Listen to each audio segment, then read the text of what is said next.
Hello and welcome, everybody. Welcome to Heart of a Hobbit here on the official LOTRO Twitch stream channel. I am Little Redhead, and I will be your hostess today, taking you around the world of Lord of the Rings online.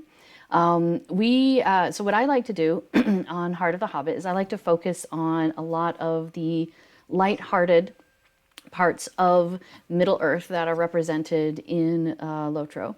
And we are currently in between festivals because I love the festivals, but they don't happen all year round. Probably a good thing. So we are currently in between festivals. So what we're going to do today is we're going to take you out to check on something called chicken session play. So one of the things that happens when you are in Lord of the Rings Online is occasionally you'll end up in a situation where you interact with a character and then they take you into a session where maybe you're watching when the dwarves dug too deeply and awoken the Balrog.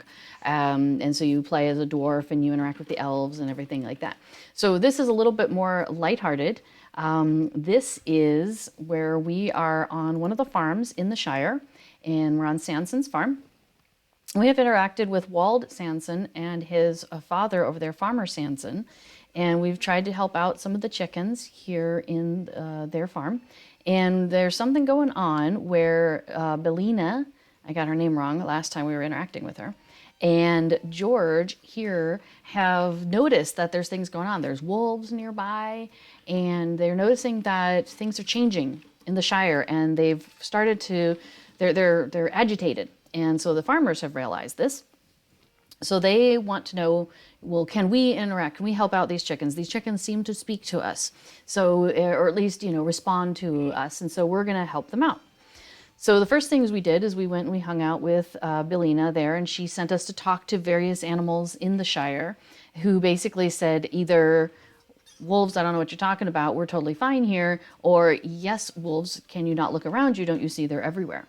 So there's definitely some different perspectives amongst the people, amongst the animals in the Shire. And I think that is the LOTRO's way of also helping kind of show that story that's going on in the wider Middle-earth. Some people are very much not aware of these darker forces that are gaining control and gaining power, every day as you speak, right?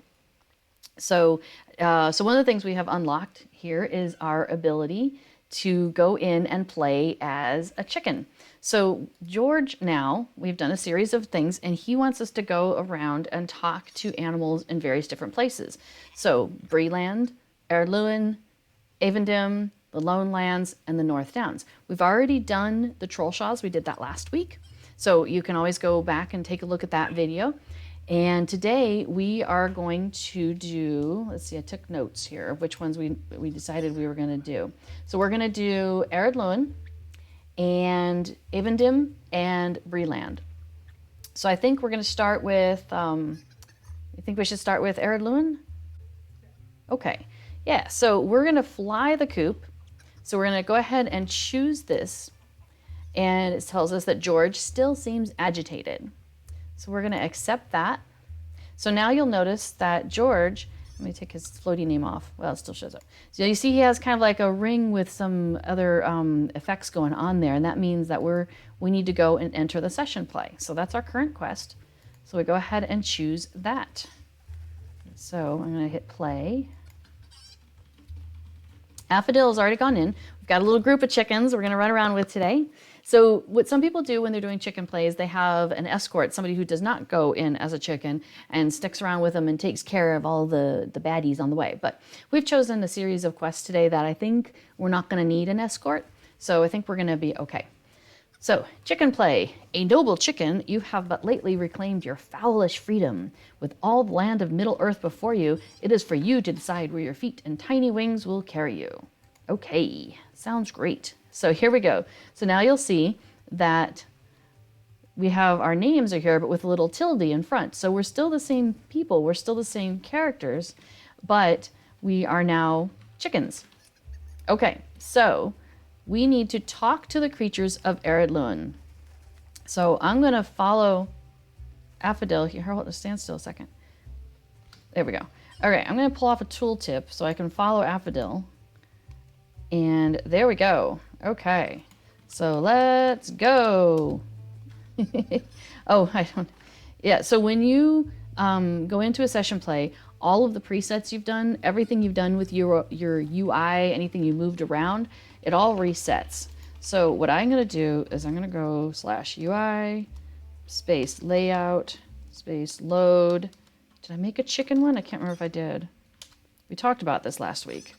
All right, so now things are a little bit bigger. That's not the one I wanted, but that's okay. This will do. So, all right, Finn, are you there? Yep, Finn's right behind me. Sweet. Okay, so we'll notice that these guys are orange. So everything, we're a level 1 chicken. Like you never become bigger than a level 1 chicken. So you'll notice that red dots are going to be all over the place. But Affodil is going to take us out to see, where are we going? Oh yeah, Ered Luin. We are headed off to talk to some animals out here. So you see that we've got our ring. Oh, maybe it's just one. Maybe we just have to talk to the one horse? No, who do we talk to? We'll find out. Affodil knows. I forget. All right. Oh, yes. So I want to go ahead and put my chat bubbles back up. So that way, if these chickens are talking to me, I'll just search for chat bubbles. There we go. And I'm going to accept that. Sometimes it takes a second. There we go. Okay. Woohoo. So now you can see it shows up above my head. Woohoo. And if anybody else types anything and say, I will see it. Unless they're behind me. No, even still, it'll show up in my little general thing here. So I've got that. Okay. So let's see what's going on in the chit chat today. Hello, Just Right. I miss you. I look forward to someday having you back in the game, or we'll find another game together.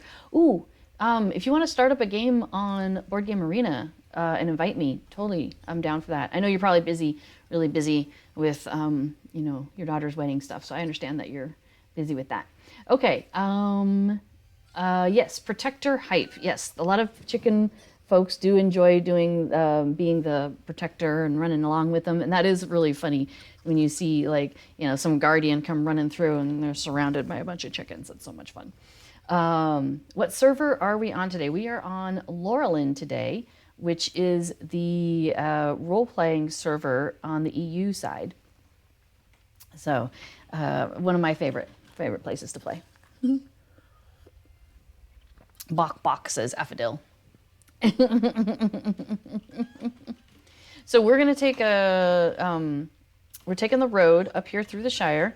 We're going up to Needlehole, and you see there it says to Ered Luin, and you get that kind of teleportation thing that happens. Oh, we should probably be doing our zoom, shouldn't we? Hang on, let me see if I can tooltip Finn. If you move around so fast. It's like they're as fast as chickens. Okay, hang on, let me put on my zoom. Is that this one? Yeah. Here we go. I'll catch up to you guys a little bit better.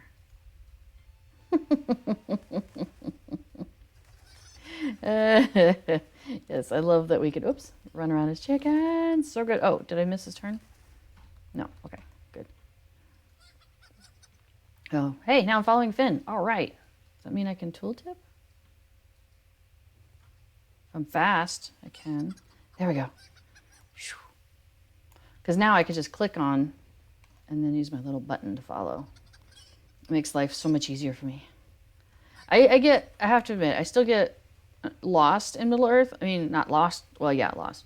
I lose track of where I am a little bit in Middle-earth, but I also sometimes I'm like, I'm stuck in a bunch of trees and I can't figure out how to get out. Usually it's a lamppost. That is my main nemesis. Or a shrub. Thanks. Affodil.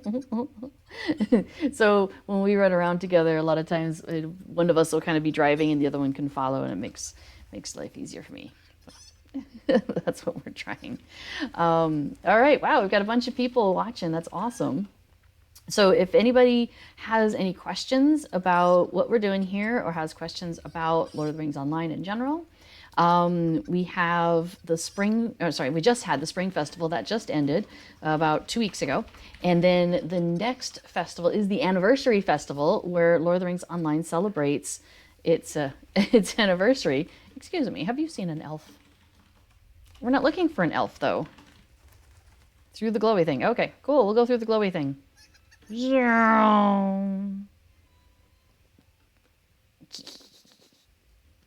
All right, Affadil, I'm back on you. Cool. So now we are in Ered Luin, and we're going to make our way up to say hello. The land of the elves and the dwarves. Elves in the south and dwarves in the north. So we're kind of going halfway. Yes, and some dwarves.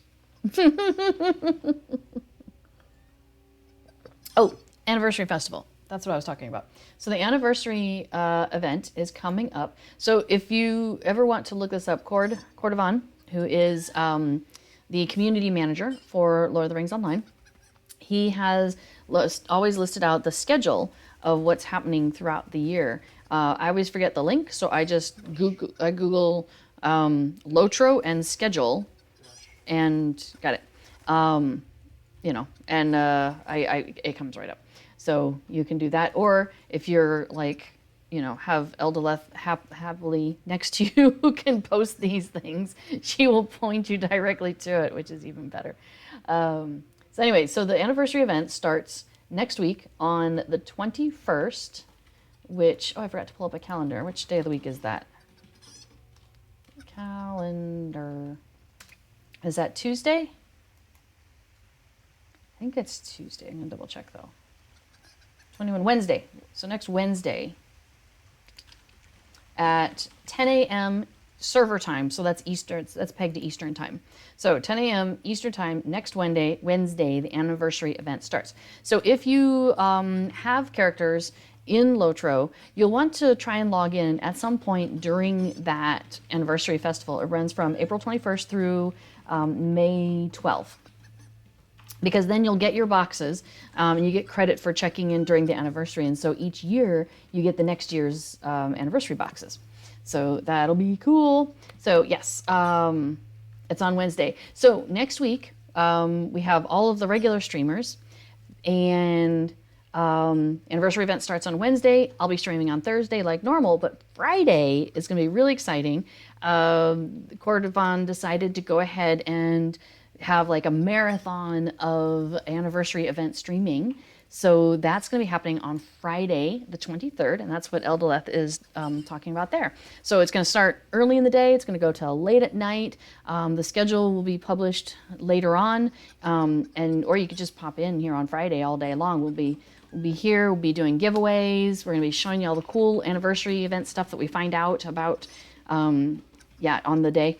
So I personally will be logging in on Wednesday to check out, all the anniversary stuff. So find out what's new and see what's in my new boxes, all those things. So by the time I'm streaming on Thursday, I should know some of the new stuff for you. So that'll be exciting.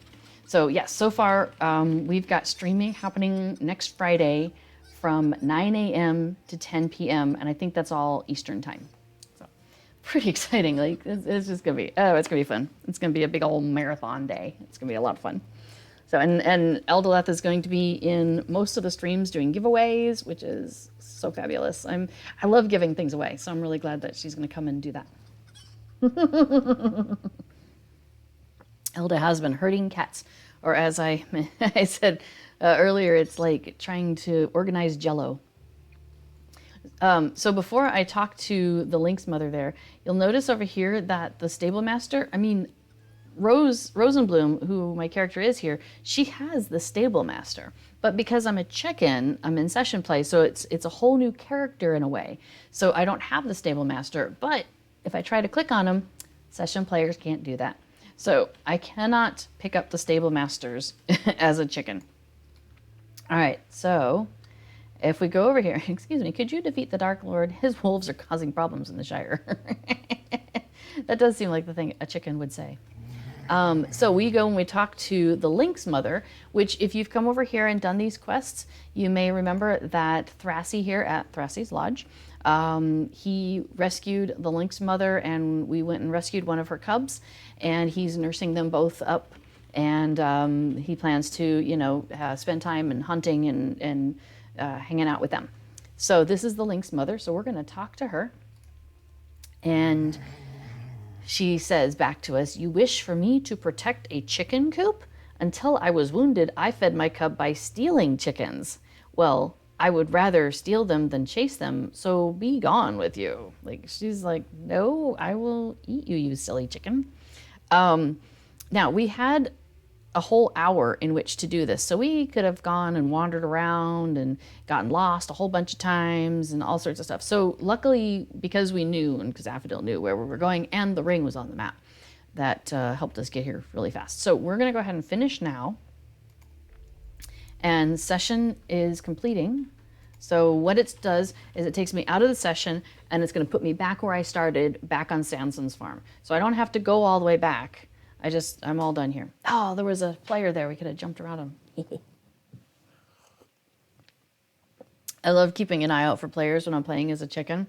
So that way we can like bounce around and stuff. It's very silly. It's very silly and fun. So, all right. So, yeah. So, please feel free to post in the chat. Hello, Mist Weaver. Welcome. Thanks. Good to see you. Yeah. If anybody has any questions or any thoughts, things they want to know about, things you'd like me to kind of explain. Oh, yeah. I'll try and bring up. I'm not sure if I have. Let me see. What's it called? It's called. How do I get to my. If I want to go to my plugins, it's Plugins Manager, and that pops that up. And there's a thing called FowlMap, which let's go ahead and load that. I don't remember how to use it though, but basically it shows you the location of the characters of where you're trying to go and talk to, of the people you gotta go talk to. So I'll tell you what, we'll go ahead and get started on the next section, and I will bring up FowlMap while we're wandering through. Oh, we have to finish this one up. So, Flying the Coop with Ered Luin. George flaps his wings excitedly. It seems he sees something approaching. So we're going to finish that. And there's a rooster who comes running in, which I believe is supposed to represent us, having run around, and we've gone out, and he comes back and says, caw, caw, and George responds. So there we go. Bye, little rooster chicken. Let's say bye. Bye. It's only polite to wave at the chickens. All right. Yes, because Rosenbloom and her sister Adamantia here, they raise chickens, and they have chickens at the house, and they have a pet chicken, Ginger, that follows them around. So lots of chickening happening in her family. Okay, so next we have, let's see, we're going to do Bree and which one else are we going to do? We're going to do Evendim. So Evendim is a bit of swimming. So do we want to do that one first, or do we want to do Bree-land first? We're going to go ahead and do Bree-land first. So George still seems agitated. Well, let's find out. Let's examine you, George. Let's go to Bree. Oops. It's a lot of swimming. It's a lot of swimming. Okay, so Bree-land. George seems anxious. So play, and we're going to head on in here. Did you knit that throw blanket, and can I have one? I did. It's actually crochet, but yes, I did make that. We made a larger blanket. I call it jokingly the blanket for 12 hobbits, because it turned out rather large. Here, let me go ahead and lay. That's not how you spell it. Lay out, load chicken. Or at least I can see my buttons again. Oh, and Affodilio, so I can follow you while I put my chat bubbles on. And where's Finn? There's Finn. Sweet. So chat bubble you, not chat bubble. Hold tulip you. Okay, Affodil, I am following you. Woohoo! Okay, now I'm following Finn. I mean, we're all going to the same place, right? Okay, and let me put my chat bubbles back on, so in case they say anything, I see it. Because I'm not necessarily going to see it in the in my windows there. Chat bubbles, accept. Okay, so we made a giant blanket. And the idea was that it was a Harry Potter blanket. And so it's checkerboards. So we've got like, the colors for Hufflepuff, the yellow and the black. And then we've got like the colors for Gryffindor and the colors for Ravenclaw and the colors for Slytherin. And then in the center, we were going to have a big gray square and then do like the Hogwarts crest in the middle. So that was the plan, and it was all based off of a picture that Affodil saw online and then just figured it out from there. So that was pretty cool. And we got to the point where we had made, it was a very distinct picture. That's a leverage quote there. So when we got to the point of putting the gray squares in, we decided a couple of things at that point. We decided that we were less interested in having it be Harry Potter specific at that point. There were things that were happening in the culture, and we kind of made that decision that going a more generic direction might be what we wanted to do at that point. And also it was getting really, really big, and having the gray squares in there made it even bigger. So we took out the gray squares, and so it's just the 4 sections of the squares of the pattern. And then we had a lot of yarn left over. So I don't like letting things go to waste. And we live in a Dutch apartment, which is 60 square meters, which is actually, quite nice for a Dutch apartment. But, there is limited space. And I'm like, this stuff is sitting around, and living in our house, it needs to be more practical. So I had gotten used to working on the blanket and having it here on my lap and the warmth that comes with it. So I'm like, I'll start another blanket, and then I'll have a blanket for the couch. So we have one for the bed and one for the couch. So I found a pattern online where she had like 14 different colors, and it made these stripes, and it's different things that you do. So you've got like a bubble stitch, and you've got these little flowery things, and I forget what they're called, but then these posts, and then there's single crochet and double crochets, and I really like the fans.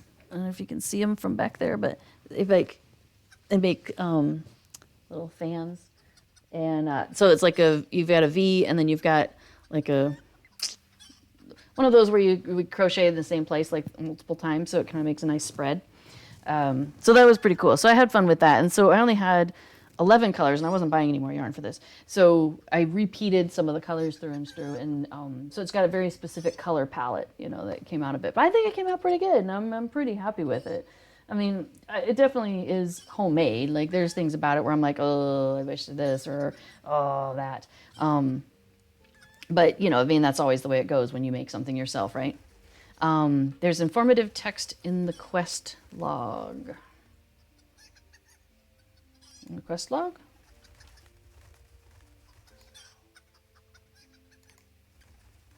Talk to the creatures of Bree-land. Oh, this is what we're off to do. We'll come back to that question. Okay, so this is what we're doing right now. We're doing a chicken session play, and we're helping out the chickens of the Shire. So this is Flying the Coop. We're going to Bree-land, and it says we need to talk to the creatures of Bree-land, although we're only speaking to one. The horse at Hangstacer's farm. Oh, no, we're talking to multiples. My bad. The horse is at Hangstacer. The gray squirrel, the gray squirrel can be found on an island in the southern part of Nen Harn. Wink the cat may be found in Bree. So we're very active. We're going to go talk to at least 3 different creatures. Oh, and Snicken the Neekerbreeker. Maybe that was a spoiler. But Snicken can be found in the southern part of the Midwater Marshes in Roderick Neekerfriend's camp on a hill above the Goblin Hole ruins. And then the cow could be found in Newbury and Buckland. Oh my gosh, we're like everywhere. So George has asked us to go speak to a bunch of people. So we're going to go talk to all these different critters. So that's like 5 different critters we're going to go talk to. Yeah. So that's the story of the blanket. And we still have a lot of yarn left over. So I've started another one. To the question, can you have one? I don't know.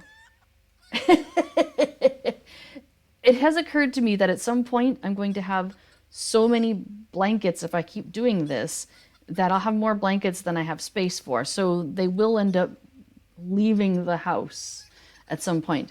Although I did joke with a friend recently and I said, you know, maybe I'm going to have all my friends come visit me once, you know, things open up again and, you know, we've all got our vaccinations and such. And so I'll be like, come visit and take a blanket with you when you go home.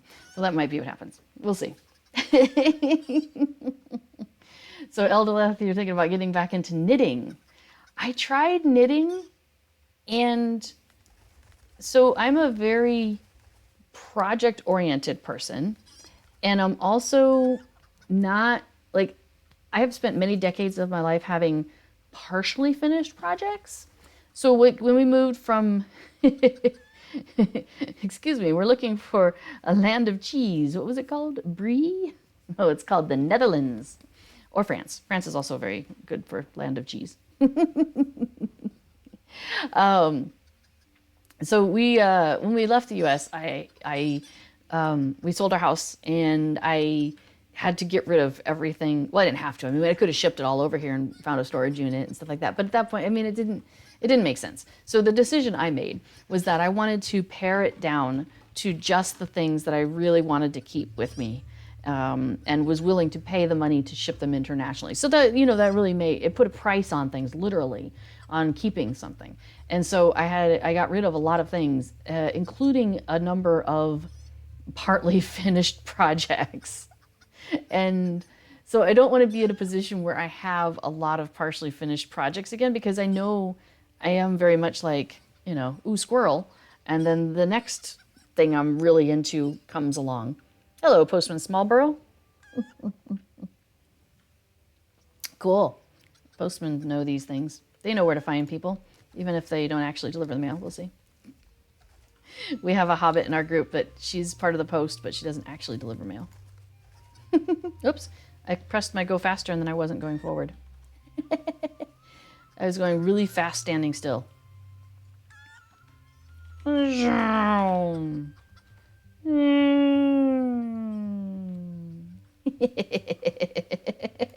Right turn. So basically what I was getting to is that I am currently really enjoying crocheting. And I've been crocheting off and on for like 7 years. Oh, we got a cow to talk to. Hang on. If you've done the bingo boffin quest, you may recognize this gathering up here by the cow. That's one of the boffins that you come and talk to when you're trying to gather them back up. But here we are. So let's talk to this cow and see what she has to say.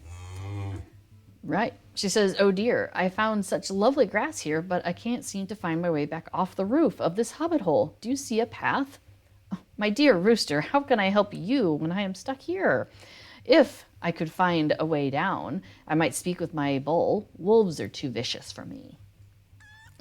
So this poor cow stuck on a roof, and she's not going to be able to help us with, yeah, the wolves that are in the Shire. That's too bad. Oh, well, let's try and find somebody else. Maybe somebody else would be more helpful to us. But yes, so my concern was that, yeah, I tried knitting, and one, my stitches were all over the place, but that, you know, that's something with time, right? You get better. But yeah, it would take me the amount of time to knit something, I'd get something this big, and the same amount of time in crochet, I'd have something this big. So it really plays into my, I don't want to have a finished project. So if it doesn't take me too long, I won't have a half finished project. I'll have it finished because it won't take me so long. Wolf. We got to run past this wolf. Hang on. Apparently there's, oh, I should learn what my buttons are again. Okay, so we have buttons here at the bottom. I ran ahead of the other chickens. I should wait. I'll wait here for everybody. Okay, cool. I'm following you. Okay, so I've got, let's see, we have foul fleetness. I know how to use that one. That gives you 50% run speed. And it only lasts for 30 seconds, and then it takes like a minute, 2 minutes to cool down. So that one you want to use regularly if you're trying to get along faster. Bob and weave gives you 50% evade, 25% additional evade against ranged attacks.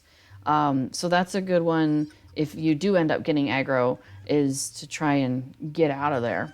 Because I don't know if you've noticed, but we don't have a lot of hit points. We've got 158 morale. That's it. So possum impersonation. It's 157 more than you need. You only need one. I mean, sometimes as a chicken, it feels like you only have one because sometimes it's like, bam, and you're down. So you do have to be careful of that. All right, possum impersonation. You cannot be attacked when you've clicked it, and it says channel duration 1 minute. And then a cooldown of 2 minutes. And there was something that we were discussing about this earlier about how if you just keep pressing it, it reduces your aggro, or it keeps your aggro down. So Affodil was playing around with this and was showing me about basically like if you're by a wolf and you press that, the wolf is like, I don't see you all of a sudden. Like you've, reduced your aggro. But I feel like that's a little bit, I would mess that up. Oh, and paranoia. Okay, possum impersonation is glitchy. You can use it while moving and use it while moving repeatedly. So you don't have to do you don't have to go flop, which is what I thought you have to do for possum impersonation. I thought you have to, like it'd be like the Hobbit skill, I think it is, that's still as death, or, those things where you're like, I'm out of this conversation. Where you're out of the combat as well. So, okay, and then the last one is paranoia, and that helps you with seeing stealthed things around you. You're more able to perceive those. So when you're going into areas where there might be stealthed things, that can be really useful. Yeah, increased stealth detection. I see you. Hobbit silence. Hobbit silence is where. Which one is still as death? That must be a different one I'm thinking of. But yeah, so all of those where basically you take yourself out of the combat. Hey, we're getting into close to Bree. We might find some. Are we gonna go see the cat? I love the cat house in Bree. There is a cat house in Bree. It's a house full of cats, but it's awesome. Hey, there's a person. We should go and talk to them. Where? We should go and chicken at them.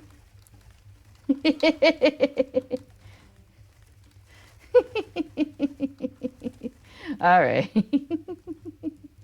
No chicken on the fire. That's good. That would be sad to see someone you know.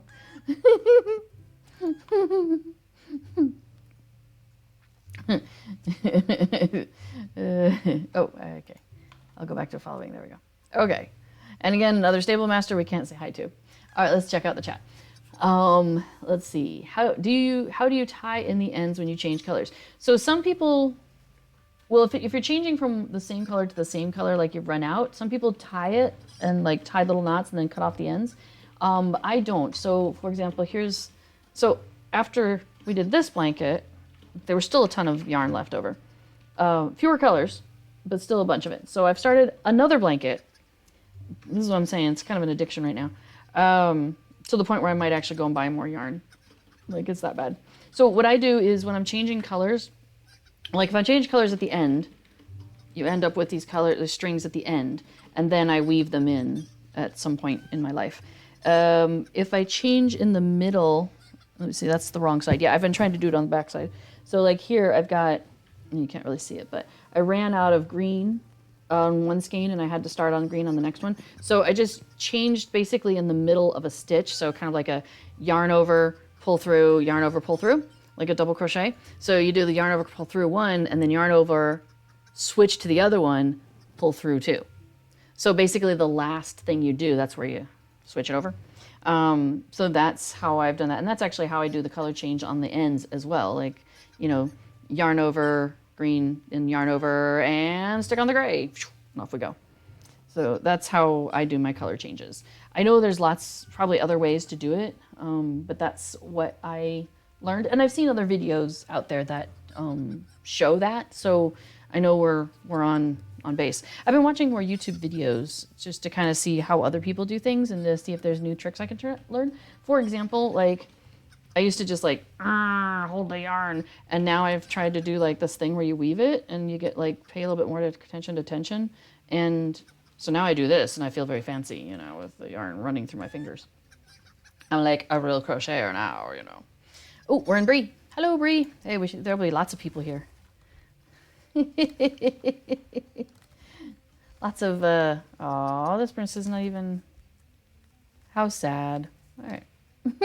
I know, we'll just stand around them and go, oh, sad. All right. I know where the cat house is. It's up the. Oh, hey. It's up the scholar stair. A rock? Oh, we gonna go stand on a rock? Chickens do like rocks. Whoa. What are they doing? They made exciting sounds. Hey, there's a nice rock. Hello, rocks. Maybe I'll stop and grab a quick photo shot here. Chickens. Chickens on a rock.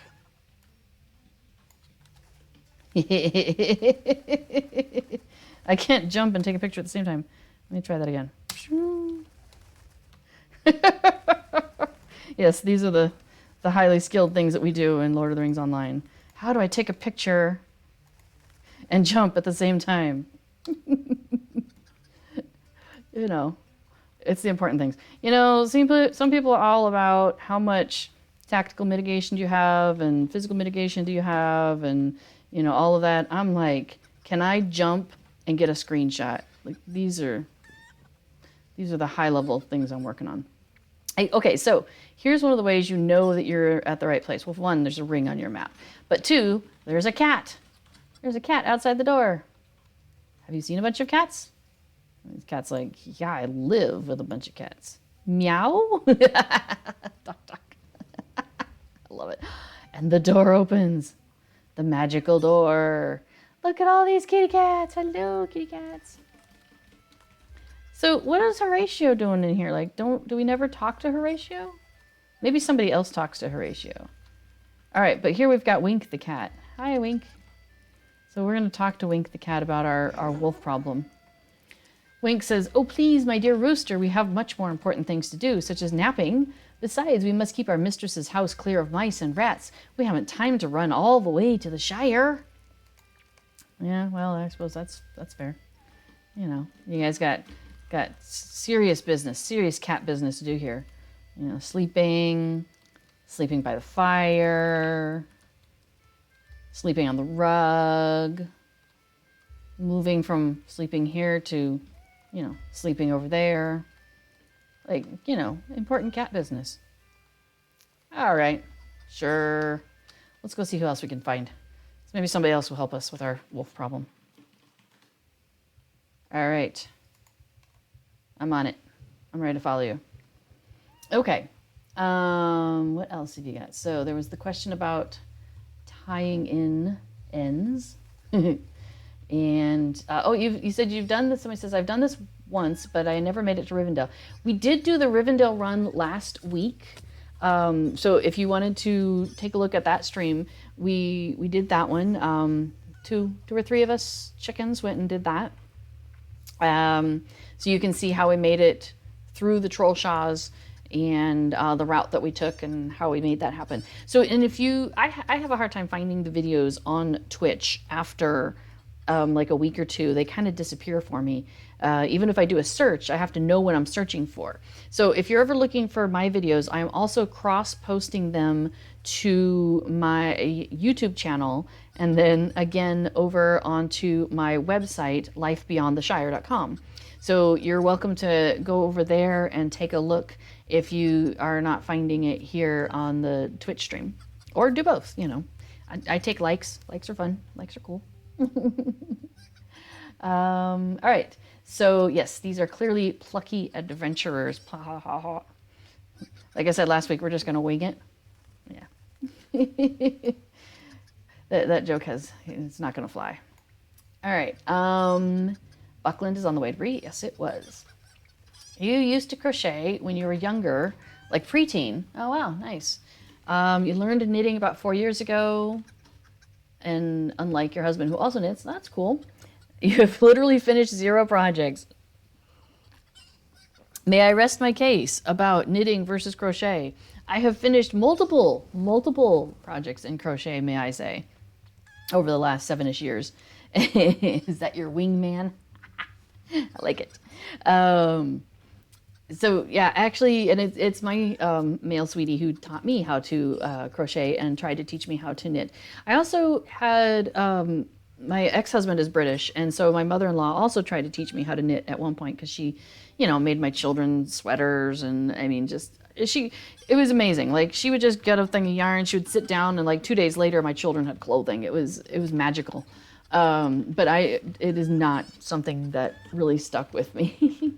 I might try the knitting again someday because there are definitely things that I like the look of and that's knitted, but it'd have to be something I'd really want to spend the time on it. So you say you're the knot them together and trim type, but that's easier to do with knitting. Yeah, I was looking at a video earlier of somebody who knits and they were tying but weaving in the ends though, I don't know, I kind of like how I can manipulate the rows a little bit, and I can manipulate where things end up a little bit at the end when I'm weaving things in. So I'm kind of enjoying having that kind of control over that part of the project. Somebody has been crocheting and knitting for over 50 years, and you go through phases. Yeah, that's kind of where I'm at. Like, what was the first project that I did? Oh, I think it was a crochet egg. So I used to run a convention that was very fantasy and sci-fi focus, and that was the focus of it. And it was our modern myths and legends. And we did some Game of Thrones stuff, and so we crocheted some dragon eggs that were Khaleesi's 3 dragon eggs, and then we gave those away. And then, but before that, the first year we had Myths and Legends was Doctor Who's 50th anniversary. And so Sweetie did some crocheted TARDISes that were so cool. Not crocheted, knitted TARDISes. Those were really cool. And it's so squishy and stuff. And so we gave those away. And so then, I think it was year 2, I did the dragon eggs. And then, I can go faster. Bears are like 2 wolves stacked on top of each other. They're bad news, man. Oh, do you want me to jump over the fence? We'll go around the fence? Okay, cool.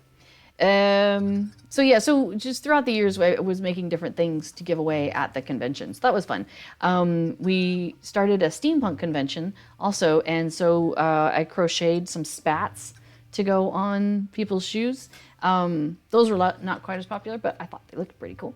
So when you mentioned that your project is a Doctor Who scarf, that made me think about the TARDISes that we gave away. So that was really cool. I still have the first one, which is about this big, about that big, and very squishy. I'll show it to you on stream sometime. What else? Somebody did the run to Isengard like 10 years ago. I haven't done the longer ones quite. We did some video with doing the Bitter Stair and that whole long run that's supposed to take like 8 hours.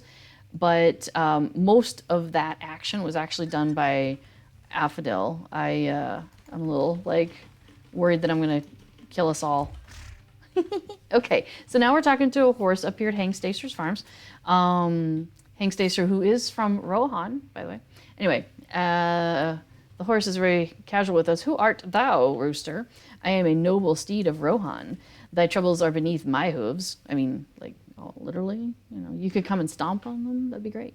All right, he says, even if I were of a mind to lend thee aid, I have not long been in this place, and I know not of this land called the Shire. Begone, bird, for I have naught to do with thee. I mean, come on. Aragorn's horse was nicer than that. At least he, do you know any nicer horses? Right? This guy's kind of hoity-toity. Okay, fine. Just because you're better than most of the horses from Bree. Whatever, horse. So yeah, and we like to do the chicken runs without escorts. It's just kind of fun that way. So that's cool that you did, someone was saying you did the run by yourself. And on the way up the hill up to the fording river, a harvest fly one-shot you.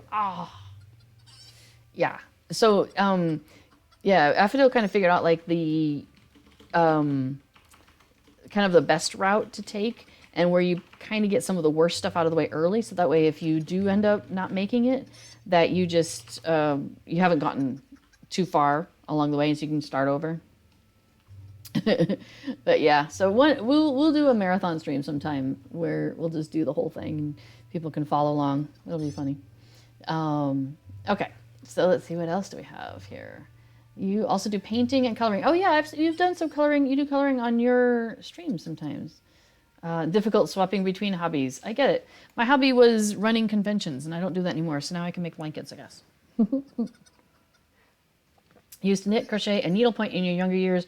Arthritis and bad eyesight. So that is one of the points I was going to get to about blanket making, is that I'm on this kick right now, but there are times when my hands are really they don't have the range of motion that I would like them to have.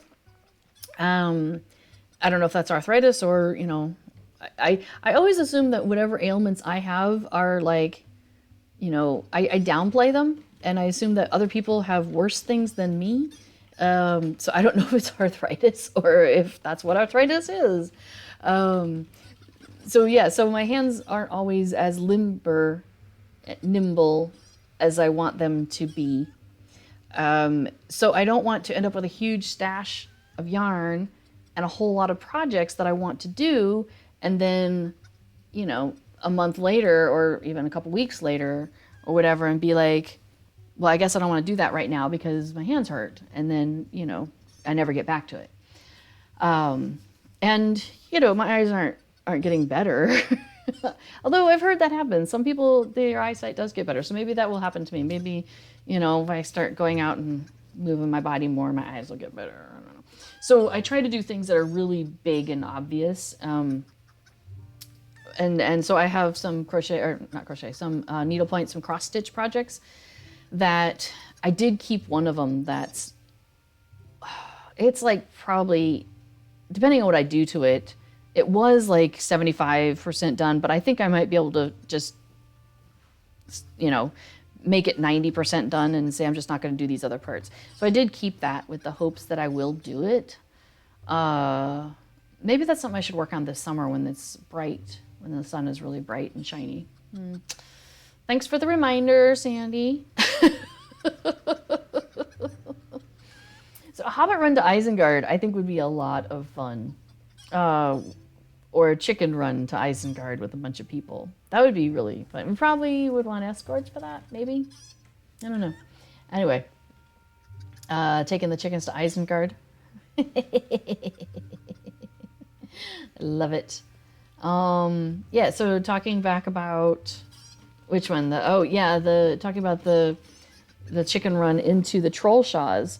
There's, after you go past the ford of Brunnen, and there's that kind of area where you're climbing up, and it's a little bit of switchbacks and stuff, but you're weaving it through a number of different types of critters. That is probably the most difficult part of that run. So if you can make it through that, and when we were doing it last week, actually, it seemed like there were critters missing. So we think there might have been a two-legged, taller person that went ahead of us, maybe unintentionally, and cleared that out. So that made that part of the run actually a little easier for us than it normally would have been, maybe. Compression gloves help with the hand pain, and you use them with colored pencils on bad fibro flare days. So that's the thing is, when my feet hurt, because when running conventions, you have to actually like run around at the conventions. My feet used to hurt a lot. And I got some compression socks, and that really helped with that. I hadn't thought about compression gloves for doing hand things. That's an interesting idea.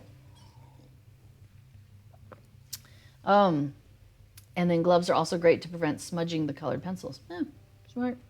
I don't think I'll ever get into the coloring. I mean, I guess I shouldn't say never, but it's not something that really draws me in. I so far enjoy taking a physical thing and morphing it into something else. Like I did a theater degree, and we made masks where you did like the paper mache thing, and like covered your face and had like two little sticks of, of straws sticking out so you could breathe. But then you'd have like a perfect mask of your face, which was really cool.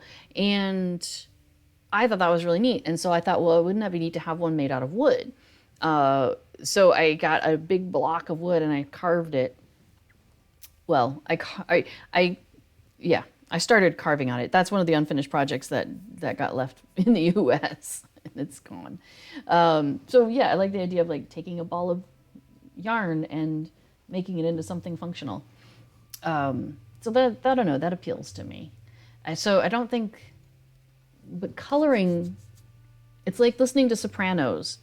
It just, soprano voice just does not click for me. No matter how awesome it is, I'm like, oh, that's nice. But it's never going to be like amazing to me. Well, rarely. All right, so we have found a gray squirrel here. Notice these little gray squirrels. I'll zoom in on him. What? Hey, where'd you go? Hi, little gray squirrel. Look at that cute little guy. All right, so we're going to talk to him. Wolves? Ha! We fear no wolves. They will not withstand our onslaught. They will be the next to fall. After we destroy the helpless red squirrels, we shall conquer the wolves. And then the world. No one can stop us. That's what I imagine he does after that. I think the red squirrels are on the other side of this. So, yeah. Yeah, I think I'm a duck now, says one of our chickens. That's awesome. Yes, much swimming. Just keep swimming. Just keep swimming. This island seems nice. We could just settle here, you know. We'll just stay here. It's cool. It is a nice little island. I wish there were more reasons to come out here, actually. I mean, yes, you've got some quests that bring you out here, but this is a really neat little piece of landscape that you just doesn't see a lot of people coming out here. I don't see a lot of players out here. All right. And the Squirrel Rebellion, of course. I wouldn't go too far. There's turtles. Are they scary turtles? They're scary turtles. We should not go to the revolution. Wait, are we joining the squirrels? Or are we fighting, like, against the squirrels? Are we starting our own chicken revolution? I think we are unlikely to succeed in a chicken revolution.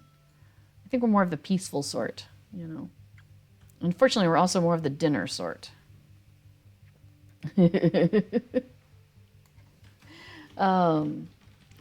So let's see. Everyone always says they'll never get into pencil drawing. Now, here's a fun thing, though, is because it became a very popular thing during the conventions that we were running during that time frame, we started doing a thing where on Friday nights, because a lot of times late in the night, you want something to kind of still be social, but you don't want anything too hectic. I mean, some people want to go do the dances and stuff, but if you weren't into that, if you want to do something a little more chill, that was a great way to do it. So we had blanket forts as one of our activities that you could go and do, and just, you know, and we had coloring books there, and we had like the children's books there, but just sitting and coloring became more of a thing on its own. So we started doing that, where we'd set up a big table out in the lobby and have coloring books and coloring pages and and pencils and markers, and people could just chill out for, you know, as many as 3 hours and just do coloring and stuff. And it was cool because we started then getting whoever our guest of honor artist was, we had them make their art into line art, and then we would print those out so people could color those in at the event too. So that was fun. People had a good time with that.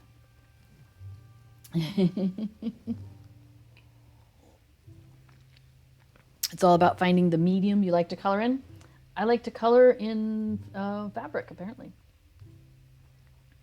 I've also thought about making like a quilt or something, but that really was more out of my desire to take t-shirts that I had. I had a lot of t-shirts. I had a lot of Wizard Rock t-shirts, and I didn't want to get rid of them, but at the same time, I didn't want to wear them all. I mean, we're talking, over 100 probably. I'm not sure if it's hundreds, because I was in the interior of the US, and so we didn't get as many Wizard Rock groups come through. But if I had been like on either of the coasts where there were more Wizard Rock bands come through, It easily would have been hundreds. But anyway, so I had a lot of shirts. And I thought, boy, wouldn't it be cool to make a blanket out of those? So I thought, one of those big quilted blankets with the t-shirts. And I thought that'd be fun, but I never got around to it. And thankfully, I never cut up the shirts either, so I gave them away before I moved to somebody else who is as crazy about Wizard Rock as I am. So that was cool. Wizard Rock, in case you're like, what are you talking about? It's where independent bands or musicians take on usually a character in Harry Potter, in the franchise, in the stories, and write and perform songs from that particular character's point of view. So there's like the Moaning Myrtles, there's Harry and the Potters, there's Draco and the Malfoys, there's the Whomping Willows. So yeah, and some of those are multiple people groups and some of those are solo groups. But fantastic music, some fun stuff out there. So, and some really great musicians too, and some people that are just amazing in live, and so it was a good time. I used to enjoy going to those sorts of things. So your mom quilts. Oh, you're planning on making one together for your daughter's wedding gift. Oh, that's really sweet. Oh, see, that's neat. I love that idea of having something that is like a family heirloom that has, history and meaning behind it. That's really cool. And your husband also quilts. Wow, your husband is like down with all these crafting, with all these fiber arts. That is very cool, very talented. He's good at it. Made two twin size one made, and there's another one in progress. That's awesome. I find it interesting here in Europe how a lot of times, even though you'll have like a bed for two people, all the bedding is separate.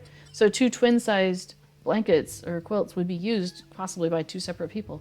I find that fascinating. That's not something I was expecting, but now I'm used to it. Like I've seen it, and I'm used to it when we go like to a hotel or something. We'll be like, oh, it's got that two bed thing, but put together, and all the bedding is separate. Or they'll put, it's funny. I've gotten more familiar with it, but we have a single thing for us, so I prefer that.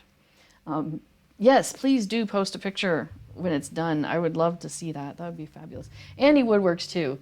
As I was gonna say, because you were saying earlier about how maybe the air fryer thing wasn't his thing, but man, he sounds like a pretty talented individual. So I definitely give him a pass on the air fryer not coming together in the first try. We got a spider on our tail. Or tails collective.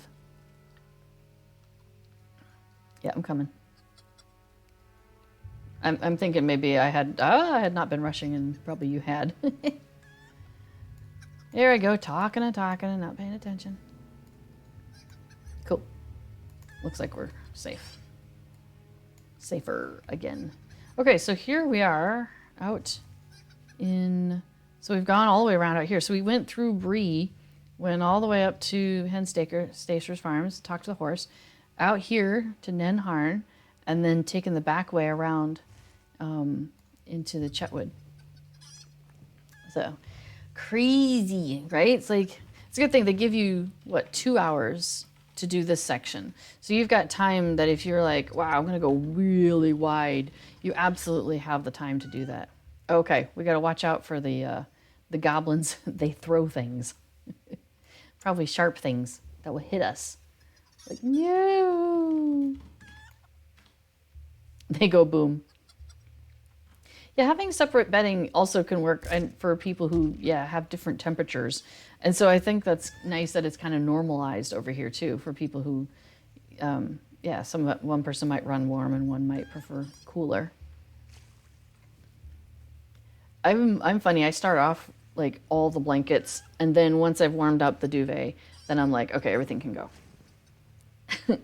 Just leave me one layer. The rest of it can go now.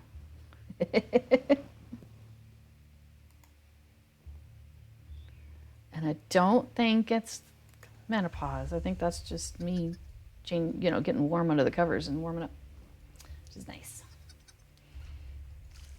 So you lived in Germany. Yep, that's right. That's right. I forgot about that. You like the gobos. Warhammer for goblins. Yeah, there are a bunch of gobos out here. Gobble, gobble, gobble.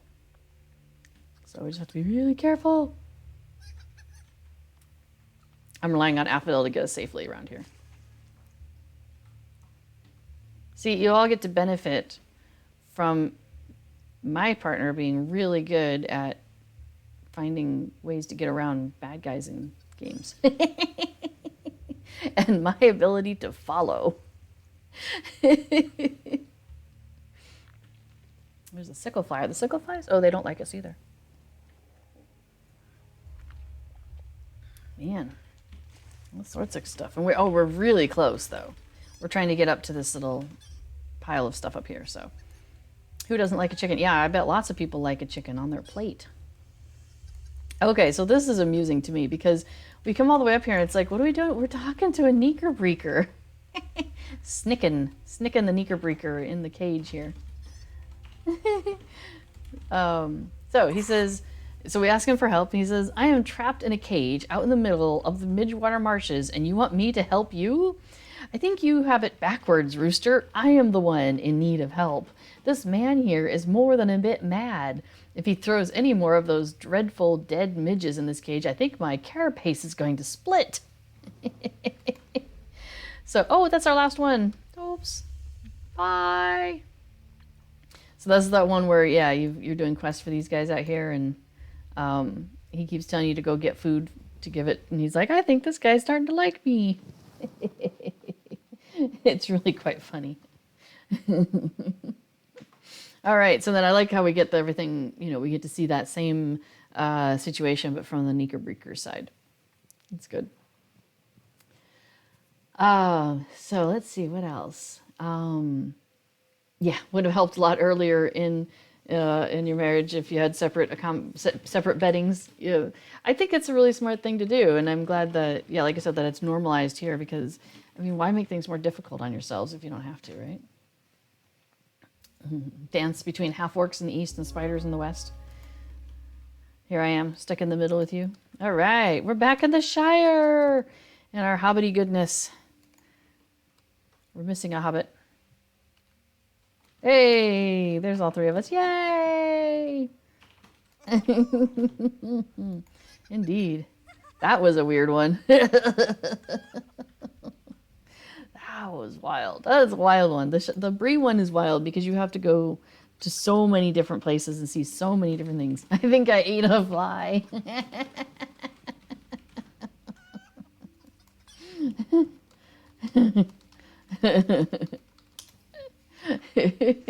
Oh, I gotta turn in the quest. So we're gonna turn in the quest to Flying the Coop, Bree-land.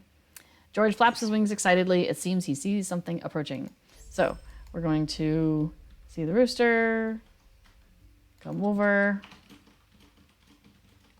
Oh, maybe not. Oh, maybe because the other ones already did it. Looks like only one rooster at a time. Oh, that's fine. It's okay. George is happy.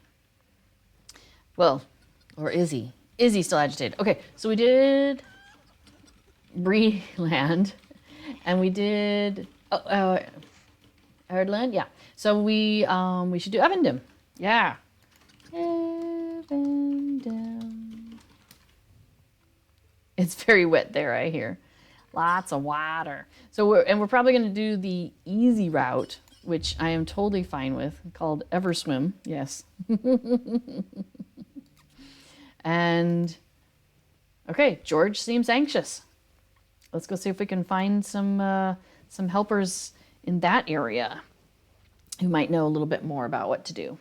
So you'll notice that as we're doing these, the quests are going away that we've already done, because these kind of go, one at a time, and this takes us to the larger quest. So just to let you be aware that that is a thing that will happen. All right. Oops. Man, you two stand on top of each other is cracking me up here. There we go. Ah! There we go. So what I'm doing is I hover over them and then I press the letter H and that pops out this little tooltip. So if you didn't know that that was a thing, hopefully that you'll find that really useful because I find that really useful. Yeah. Chat to Buble. Accept. Awesome. Okay. Mind your personal space. All right, and I'm gonna go do my UI. Oops. Layout. Load. Chicken. So everything's bigger on my screen. So, cool. She's just posted today's streamers. Yep, French Girl Gaming was on earlier. Little Redhead, that's me.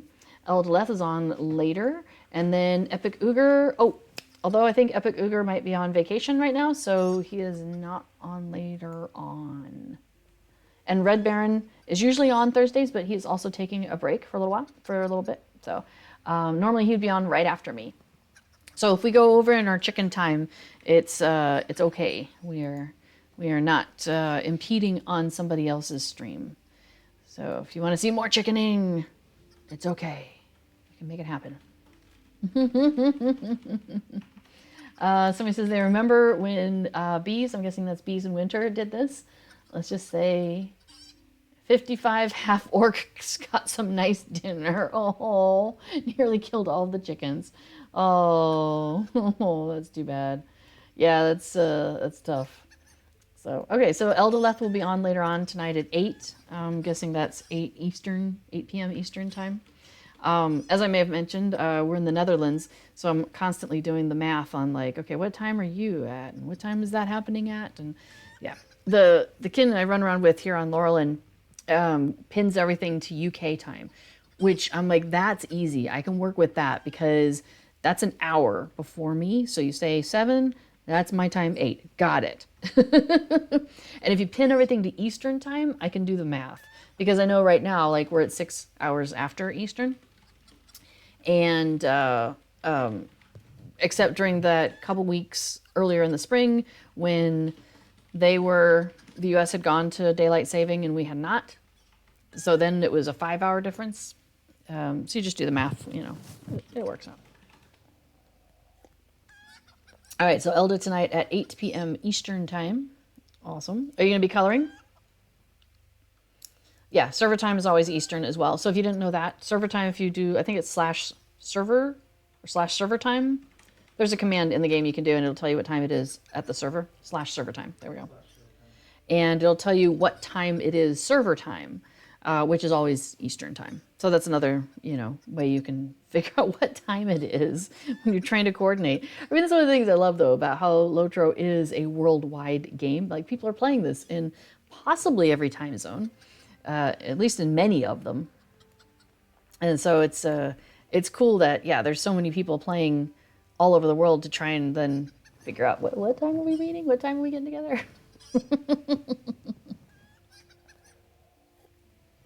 So the icon on the mini radar has the time, she says. Well, I use, oh, hello, person.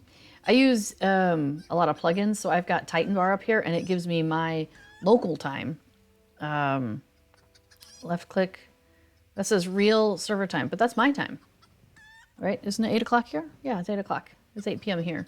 I think it's not 8 p.m. server time right now. Let's see, what can I do? Show server time.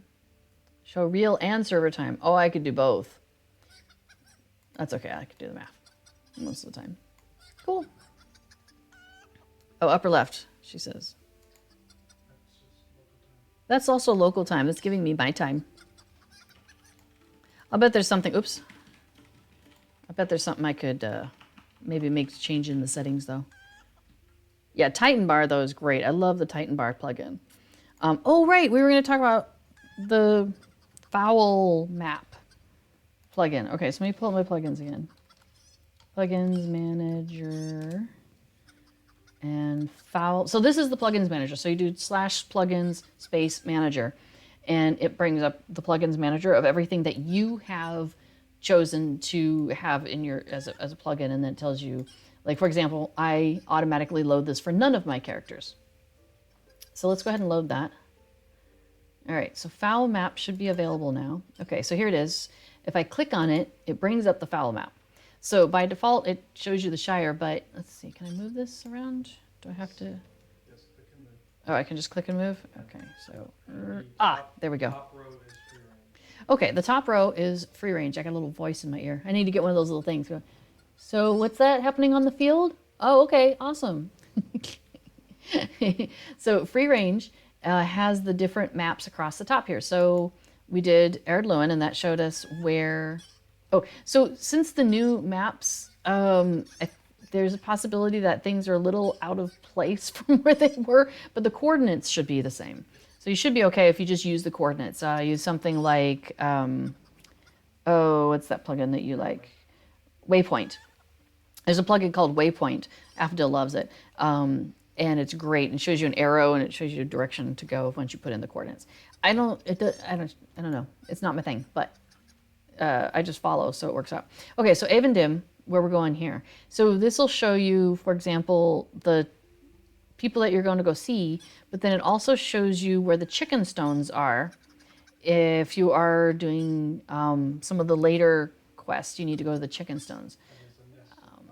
Oh, and the chicken nest. Oh, right. You can use the nest, and it tells you. So there's a series of nests in these chicken play sessions when you get into something like the Great Wide Open, where if they're portals basically. So you click on one, and it teleports you to the other. So this nest, it takes you to the High Moors, or the High Moors I think takes you. I think they're paired, right? So you one to the other, back to the boom. So, yeah. Waypoint is handy for tracking where you're going for treasure caches also. But sometimes it's got some issues near the mountains. So, and it's all that metal in the mountain that's messing with the radar, you see. So yeah, so you've got free range maps. You've got the Great Wide Open maps. So Minas Tirith, where you go and you jump off the edge of the prow. And I love how it gives you the map on, here's how you get up, because you have to run it. You can't take a horse as a chicken. They don't let you. So you have to actually run your way up to Minas Tirith to the top, which I'm much better at now that after the Midsummer thing happened. Okay, and then there's a further on called There and Bach again, which is a great name. So, and it also gives you the directions on, follow this little trail to, and then Bree, and then, okay, so what we've just done, now that we're in the water, I just want to point out that, yeah, we've run out along here, and so now we're going to take the Brandywine River, and we're ducks again.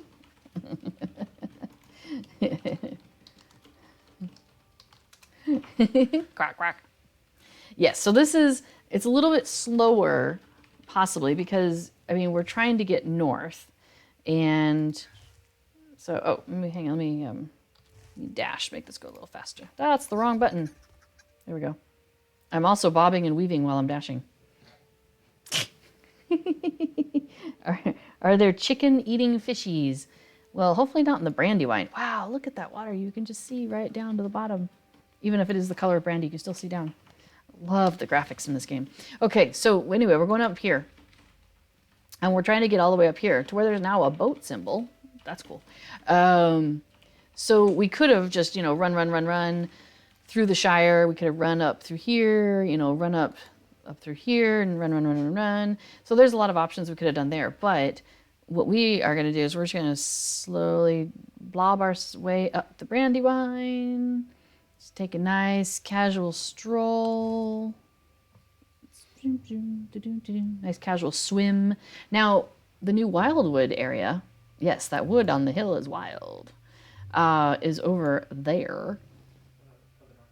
Probably a little further north than here, but let's see, where are we at? We're here. Okay, we're not quite to the Wildwood, but we're getting close. But they didn't add anything in the water that's bad for you that we know of. So we should be okay. Yeah, we just have to watch out for salamanders, limraffins, but those are all on the beach, so I think we're okay. Yes, Lake Everswim is where we're headed. Now, I have only been playing Lord of the Rings Online for a little over, two and a quarter years, basically. I started in January of 2 years ago. And yes, we will dash as often as we can. All right, sounds great. Oh, if I pre-press it, it'll just go off at that time. I forget you can cue things up like that. I'm a button masher. So I started playing after they had put in the the 3 boats that get you around in Evendim. So take me up to Evendim. There we go. So I guess my understanding is the dock here in Tinandur that takes you to Tilrunin and Menarain and up to the Eavespires. My understanding is those weren't there at the beginning of the game, that those were added in later. So I guess I got, easy mode when I came in, because those have been there since I've been playing, which so I'm really happy for that. It is fun. There's a lot of people that have been playing Lord of the Rings online for many years, and and some people come and go. Some people have been, around and playing for the entire almost 14 years now. The anniversary event is celebrating LOTRO's 14th anniversary, so that's exciting. And there's also people though that started in the beta and played a little bit and then have disappeared and now they've come back. But then you've also got people like me who, discovered it in recent years and started playing and just, fell in love with the game. So it's really cool that the game has that kind of broad appeal to lots of different kinds of gamers. And it also has appeal to gamers of different styles too, right? Because you've got the people that are really into the end game rating and they love, figuring out what's the best gear and where do you get that and how do you put this together with this other gear and how do they combine together and, which skills do you do to make this go off and make that go off at that time and, and really just dialing into all those little details that, the developers, work on really hard. So it's neat to see that those things are there for the people for whom that appeals. But I'm also so grateful that they have all these other things in here for people like me, where I like a little bit more of a casual thing. I like things with a bit of a sense of humor. I like things that have that touch on some of the lighter pieces of the world. You've been to the Wildwood. Good job. I keep seeing these fires in the distance. I'm a little curious what those are up there. When we get up there, I'll have to try and remember to take a look. Ooh, and the stars. Look at the stars. And I don't know if you know this, but the sky does actually move. So if you put on a video, we've done this, and just video, and then put it in fast forward, you'll see the sky go, or maybe it goes that way, but it moves across, which is cool. And you can see a series of stars there that may look familiar. Oh, and there's the moon. Oh yeah, you can see the moon's actually moving. Because a LOTRO day is like 4 hours from sunrise, sunset, and back around. So, things gotta move. But yeah, notice it looks like the Big Dipper, but it is actually something else in the game. Who is that? Let's see. That's a great question for tomorrow during Sutherland's Q&A. Oh, yeah. So tomorrow is normally, it's set. I've got my dash ready to go as soon as it can come. I'm going to just keep pushing that. So tomorrow, it's the plow. Maybe that's what this is called. Maybe it's the plow in game. And so tomorrow is, so every Friday at 12 o'clock Eastern, Cordovan streams and does kind of like Q&A, catches us all up on what's the latest news, and all that. And then he kind of plays the game so you can kind of see some things. So during his stream tomorrow, he's going to have Severlin, who is the executive producer, I think is his title, for Lord of the Rings Online. And Sev will be doing Q&A, so you can come into the chat and ask questions. And then, Cord will try and make sure he sees them. Because I don't know if you'll notice, but we're having a very casual chat here, right? And so things are slowly coming through. And so I'm catching, I think, most of the questions. But it is really easy to miss a question when they're just like zoom, zoom, zoom, zoom, zoom. So Cordovan will be hopefully catching those and passing those on to Seb. So he might miss a couple questions here and there, but he tries to, they try to make sure they get to most people's questions.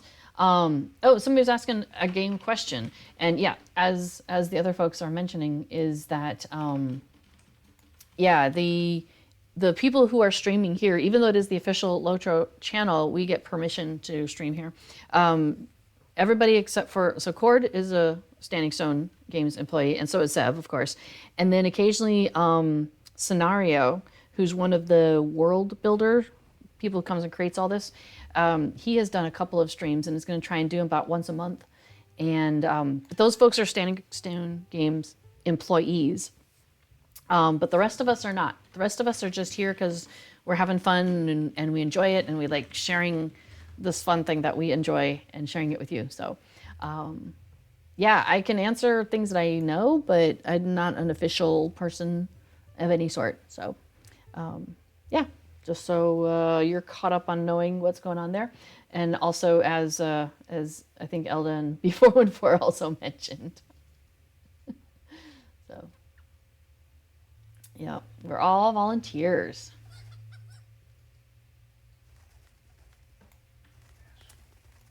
All right, it's clicked and ready to go next time.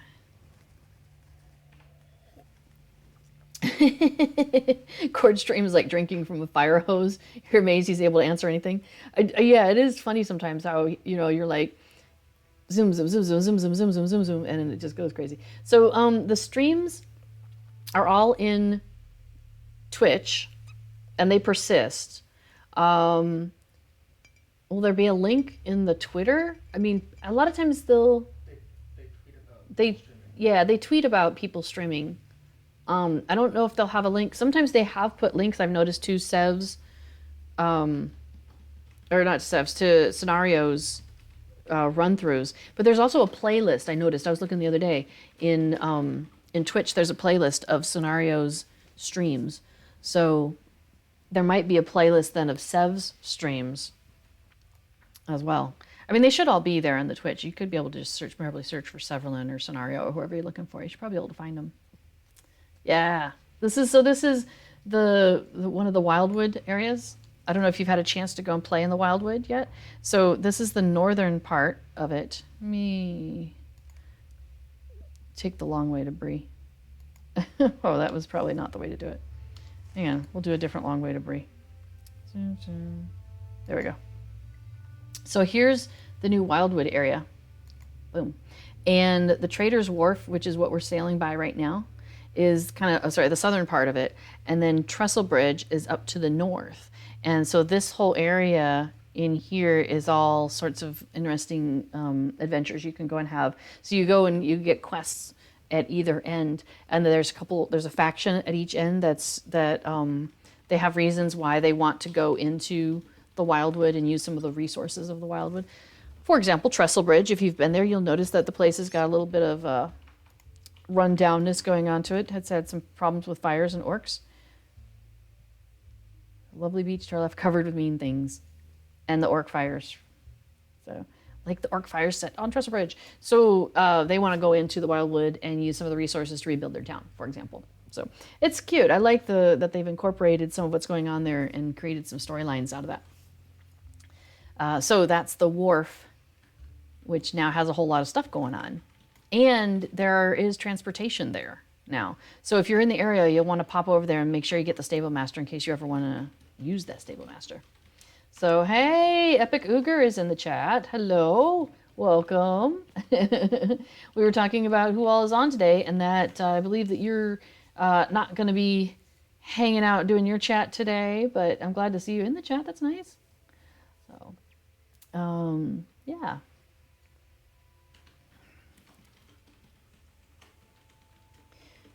You guys were talking about packs and perks and things like that. Yeah.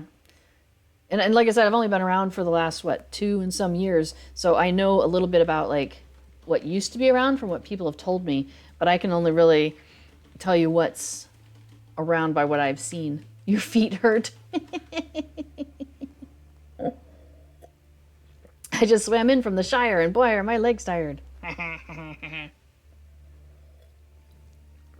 Oh yeah, Eldolith, I was going to ask, because I noticed some of the streamers have collections, and so if I wanted there to be a collection of my streams, is that something I should go in and do or something that somebody else should do?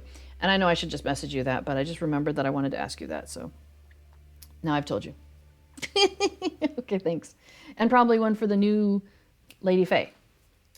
That's what got me thinking about it. So yeah, there's another. So I am no longer the newest streamer on the stream team. There's another person from this side of the ocean, and she is streaming, I think, on Tuesdays. Yeah, on Tuesdays. Lady Faye, Lady Faye. So check out her stream too. She's very enthusiastic. Also, I am enthusiastic, but I hold it inside because I get headaches, and so I don't give myself headaches if I'm quieter. I know it's kind of funny. There you go. Cool. Yep. And let's see. We've posted the schedule so you can see the schedule. So that has all of the LOTRO streamers listed if you follow that link, and it has like some of our social media links so you can see like our Twitter accounts and stuff like that. So if you want to see what other interesting things we get up to in the world, you are able to follow us along there. So Lady Faye is on 7 a.m. to 11 a.m. And that is Eastern time. And she's actually over in England, I believe. Pretty sure that's right. I mean, she had a British accent and she was drinking tea and eating a crumpet.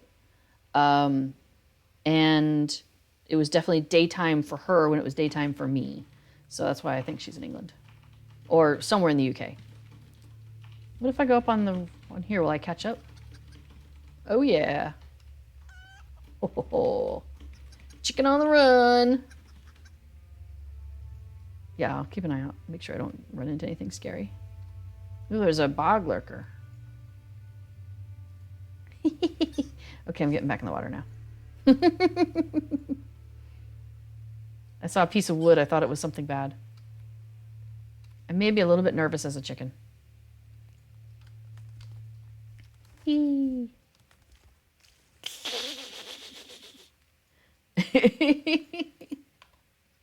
are very silly chickens. Uh-oh. What about that? Oh, the swarm probably doesn't care. It's following you. Is that a problem? I guess they're just annoying. Okay. Asphodel does not seem to be taking damage from the flies. That's good. Okay, they're yellow. So I don't know if you've noticed this, but when you have an enemy, if they're yellow, it means that they're not aggressive towards you. But if you attack them, they'll attack you back. They'll turn red, and then they're after you. So they are not going to attack Asphodel necessarily. They're just going to follow. Shoo! Thank goodness. Am I from the U.S. originally? Yes, I am. Yeah, I moved to the Netherlands about 2.5 years ago, and it was one of those things where I had wanted to travel Europe and see places for many, many years, and had done a little bit of it, but my sweetie and I, we started talking about things, and we realized that we both had kind of the adventuring bug, as it were, and wanted to get out and see the world and also live other places. And so we did some research and kind of took a look around at, what else is out there and where would we want to live, where could we live. There's a boat in the water. That is so cool. You can see a sunken boat there.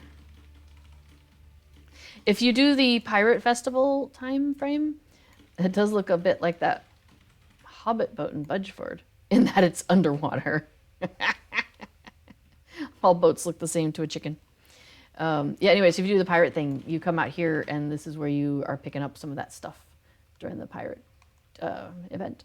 So yeah, so I'm from the U.S., born in the U.S., and grew up there, and had kids there, raised my kids there, all of that. But now it's time for my adventure. So we, 2.5 years ago, we moved to the Netherlands, and we kind of did it on easy mode. And that we rented an apartment here, and then we still had a house in the U.S. that other people were renting out, but they were friends of ours, and we had all lived together at the time because rents in the U.S. are getting kind of pricey in some cities. And so we had owned a house, but we were renting it out and living in it as well, you know. So all of our stuff, well, not all of our stuff, but a bunch of our stuff was still there. I didn't have to deal with it right away. I got to take, 2 years to deal with my stuff. But the last time we went back, we had made the decision that we were going to sell the house. And so everybody moved out and I had to clear out all my stuff. And that's when I went through and did the great purge of, things that I had had. I mean, even stuff I'd had from, when I was a kid, things that I'd made when I was a child. Like, I just still had so much stuff. And not even to mention the stuff of my children's that I had. I mean, all those drawings and, oh, look, here's this math sheet that one of them did in first grade. Oh, look, here's a science paper from fifth grade. I mean, just things that you like, I don't know. Like, I really don't need to have all of this stuff anymore. So I actually read the Marie Kondo books and I found those really helpful because there's a part of me that I want to hold on to everything, but it's in having so much around me, it made it harder for me to enjoy the things that were around me. And so when we moved here, I had just, a subset of the things, and it was the things that I loved the most that we brought with us. And it really highlighted for me, the philosophy that she's trying to impart. And so I was able to put that into action even more strongly. All right, so this is something, by the way, that you rarely see, because rarely do you come up the Brandywine River into here. So isn't that just gorgeous? Look at that. I mean, that huge, huge statue. And it's even in slight disrepair, like it's missing parts. And it's just, unless it was built like that. But I think that's just so amazing. And normally you just come riding through here and you don't even notice, right? And yet there we go. So there's a reason to do the chicken session coming up. Oh, coming up the river. So there's another boat there. That's new. A not underwater boat. That's one of the new ports. So you'll want to check in there with that dock master if you haven't, well, not as a chicken, obviously, but in general, with your other characters, you'll want to check in there because that makes travel a little faster. So, yeah, so I was able to get rid of a lot of stuff, a lot more.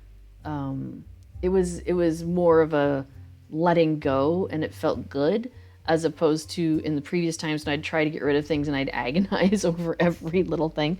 I mean, I still agonized over a lot. I definitely spent time going through the easy stuff, that 80%, and then the last 20% takes you the other 80% of your time. There's a little bit of that. I haven't actually gone through pictures. My mom lives in the state where we were, and so I kind of, batted my eyes and said, "Mom, can I leave pictures, boxes and boxes of pictures at your house? Would you guys mind?" And thankfully she was okay with that, because she's also trying to not clutter up her house, and so I was trying to be mindful of that. But I was very grateful that she obliged me and let me keep stuff at her house. So there's a stack of boxes of pictures at her house that we'll probably go through those next time we go back. Yay! I love jumping through the rapids like that. More jumping through the rapids.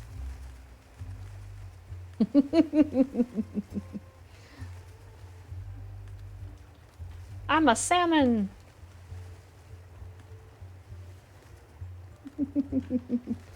Look at that, though. Look at how the river changes. You go from the Brandywine, which is the color of brandy, right?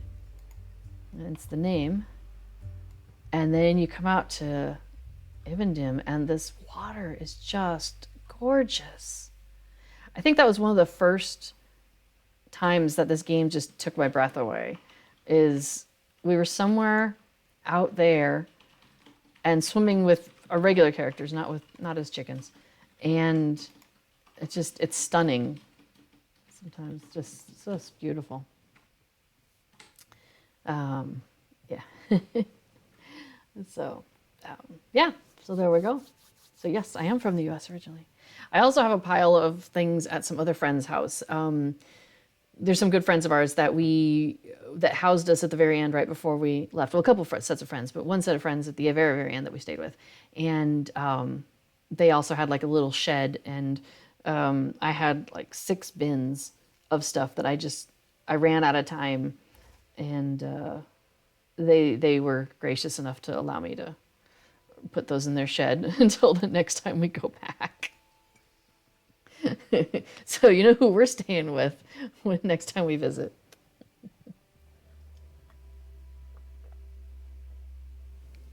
So I live in the Netherlands now and have been here 2.5 years, but I only know a little bit of Dutch. It's queued up. My dash is queued up. Yeah, what I've discovered is that, so I learned French in high school and a little bit in college, and I took a number of different foreign languages over the course of high school and college, and I really enjoyed them, which was one of the other reasons that I knew I wanted to get out and see the world. You know, because I enjoyed understanding and trying to understand languages. But you know, when you're in school, it's like it's in front of your face every day, right? And when you're at home and you're like, I could play LOTRO or I could do Dutch lessons. You know? So we try to, you know, like there's a Dutch kin that is out there that we're, you know, part of, but we're not. Yeah, so I'm not good about being on it daily and keeping track of it. Yeah, Finn, you could speak Dutch to me, and I will try to do what I can with that. Finn knows quite a bit of Dutch, being from this area of the world. Also, yeah, wij spreken een beetje Nederlands. We speak a little Dutch, and that is klopt. So I absorb it by interacting with it, is what I've discovered at this stage of who I am, and it's easier for me to, like, I can be in a situation and I can pick up cues from body language and tone, and then piecing that together with a little bit of understanding of the language, I get some of it. But then there's times when I'm like, you know, I'm like, wait, what are they talking about again? You know, so thankfully, every Dutch person, it seems like, speaks English. Like, they learn it in school. So many people are like, they just switch to English with no problem. Even I got a spam call earlier where they were trying to get us to switch our internet, and and it's like, I'm like, spreek u Engels? And they're like, oh, English? Yes, I speak English. I'm like, oh, darn. I have to listen to your spiel. So, yeah, a lot of people here in the Netherlands and in Benelux and in like the Belgium and Luxembourg and Netherlands learned English from watching TV, you know, from all the American TV shows and movies and all that. And they also learned German because in this part, especially of the Netherlands, we're very close to Germany, and we get like the German access channels. And so, you know, you could watch a German movie if you wanted to. And, you know, it's so easy for the folks growing up here to learn that. There isn't a Dutch server per se. Evernight is an EU server. So there's 2 sets of servers that physically they're all located in the United States now. But at one point, some of them, like half of them, were located in Europe and the other half were located in the US. And so people who were, you know, in Europe would go to the EU ones, and people who were in the US would go to the US ones. Even though they're co-located now, they have slightly different programming between them, so you can't transfer a character from one side to the other side. You can only transfer within each group. So yeah, still within the EU side, that's where I've tried to focus more of my time. So we are on Evernight, which is an EU server, and Lorelyn, which is an EU server that is role-playing focused.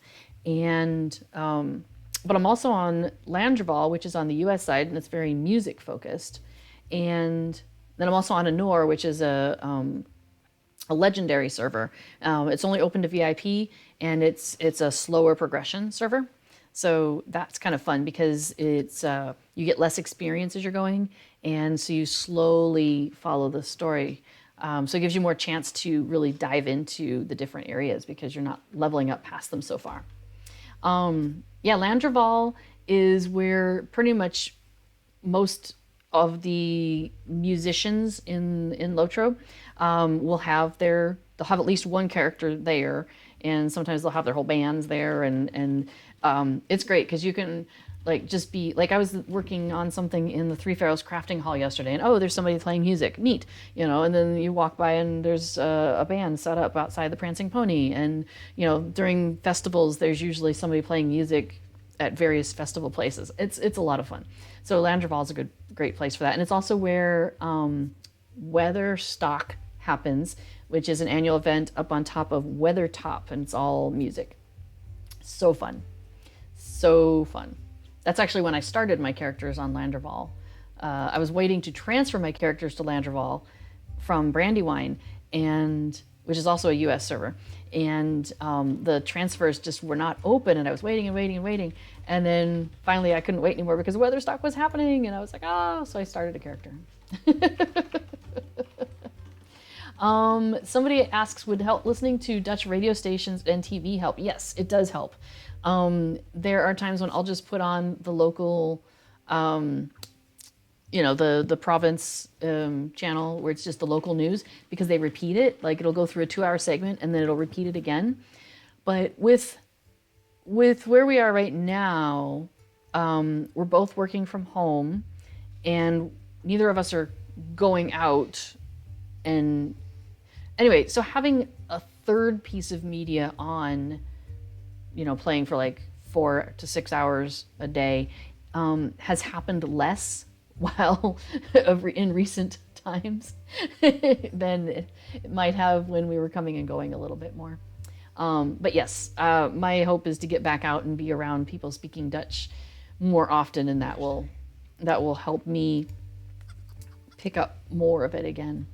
So yeah, she mentions that in Germany, most of what you learned was through navigating the grocery store. I do know a lot of fruits and vegetables and foods, and yeah, because of the grocery list. I mean, our grocery list, we use the app to make our grocery list, and it's all in Dutch. So that helps. It's Albert Heijn. I love that. Our robocall's a problem in Europe. It wasn't a robot. It was an actual person. There's this thing so spam calls are much more rare here, and I'm so grateful for that. Basically, they're calls where they try to get you to switch your internet is the big one, or switch your energy provider. Like that's the phone calls that you get. Those are the spam calls you get. So yeah, it's kind of funny.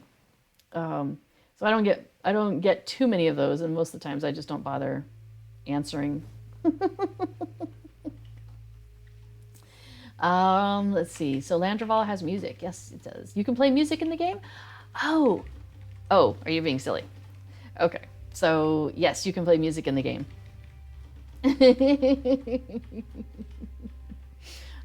Race change tokens. Moobot just mentions the race change token. We did that last week with Rosenbloom, who we are playing now. She was running around as a human, and she's now a chicken. So you know how that went. But no, she changed to a hobbit. So if you want to see how that process goes, you can check out last week's stream. It was in the last half hour of the stream that I did last week. Also, if you look at it on my YouTube channel, you can there's a timestamp. I went ahead and put the timestamps there. So yeah. So yes, it's really funny because we still get sometimes the US robocalls, but those are easy to ignore because it comes from a US number, and I'm like, nobody's calling me from the US because they know I'm not going to answer because it costs me money now. So I don't bother answering them. But yeah, if they leave a voicemail, it's like, letting you know that your car insurance warranty is about to expire. We're like, we don't own a car. We think you are mistaken. All right, so we have made it all the way over to to the Eavespires, and we're gonna go talk to a really tall person over here. Longbough. Stand now and rest. I love the way they talk. Home, home. He says, "Well now, wolves, you say, despicable creatures and cruel, but the Shire is too far away. I have my own forest and my own troubles to attend. I am sorry, but I cannot help you. Home, home." I think that is the end. So you go through all of Evendim just so you can get out to here, and that's that's it. That's the whole session. That cracks me up. After like the Bree one where you're like, everywhere, gotta go here, gotta go there, gotta go everywhere. It's just like one and done. Boom. That guy is entertaining. Home, home. You make a guy laugh. Yeah, the car warranty ones are annoying. The car is paid off and you haven't had a warranty. Yeah, a long time. So new sales are up. This week's sales are up, and Moobot posted the link there, or Eldolef had Moobot do it. The new Wildwood quest pack is available for $11.95 LOTRO points. So if you're not VIP and you've been wanting to get the Wildwood, now's a great time to go and do that. Okay, so that was Flying the Coop, Evendim. George flaps his wings excitedly. It seems he sees something approaching. Yeah, that was a very weird dream.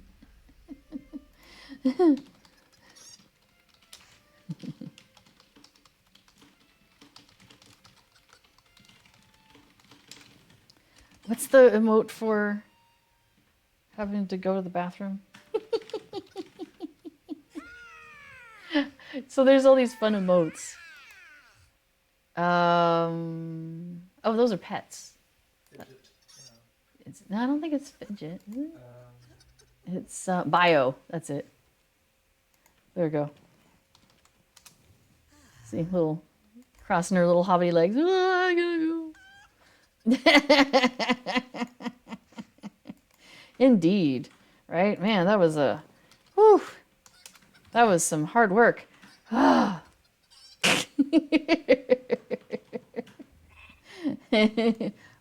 bye. Bye, rooster.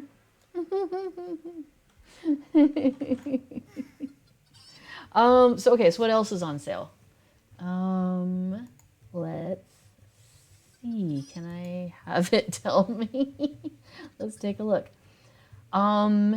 This week's sale, so starting today, April 15th, and going through next week, the 22nd, we've got character slots, vet status, I don't even know what that means, stat packages, XP boosts, and this week's coupon is a fall immunity, 5 of those, a pack of 5, and the thing to put in there is watch your step. That's cute.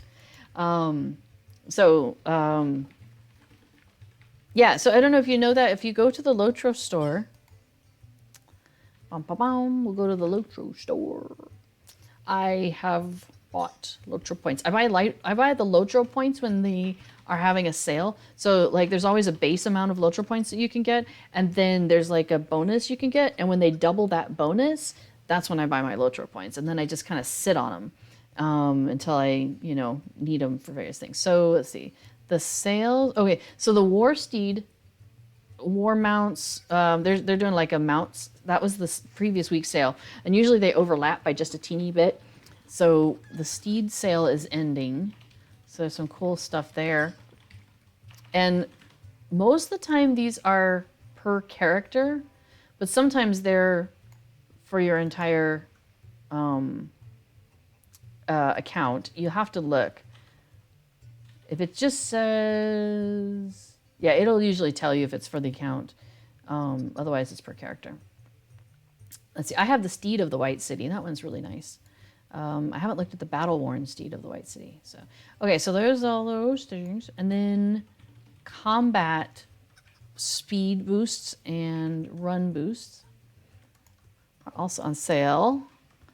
Oh, okay, the agility tomes and will tomes, all that, those different tomes you can get. They give you a little bit of a boost, and then you can stack them. There you go. There's your bonus character slots. So if you're running up against having too many characters and you don't want to delete them, like I cannot delete characters. There's a server I don't even play on anymore, and I've left my characters there I'm not gonna. I almost deleted them. I came really close. So, let's see, and then the XP boost. Oh, that's nice. Boost your experience for an hour. So if you wanted to do that. XP supply, all sorts of stuff. And then back to the steeds.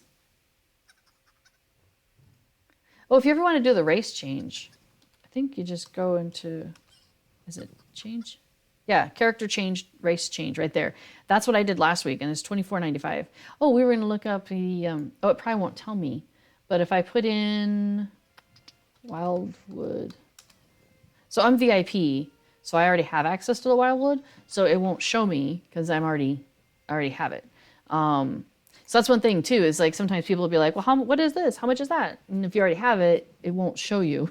So you have to look at it with somebody who doesn't have that information. So what else do we got? We gotta do...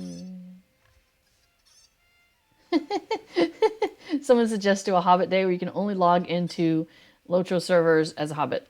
That would be amazing. Like all of Middle Earth is taken over by Hobbits. I think it would be funny too if it was like even your regular characters were Hobbits just for a day. That'd be really, really funny. Although that wouldn't work for the classes that can't be Hobbits. So I guess that wouldn't. Like the Bjornings couldn't be Hobbits.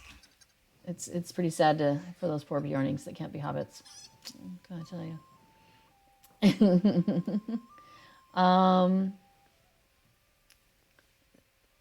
Oh, so somebody asked the question, and I don't know the answer to this. It says, as a hunter, I'm trying to get a landscape soldier to protect me. Do subs get more marks per instance mission? I don't think so.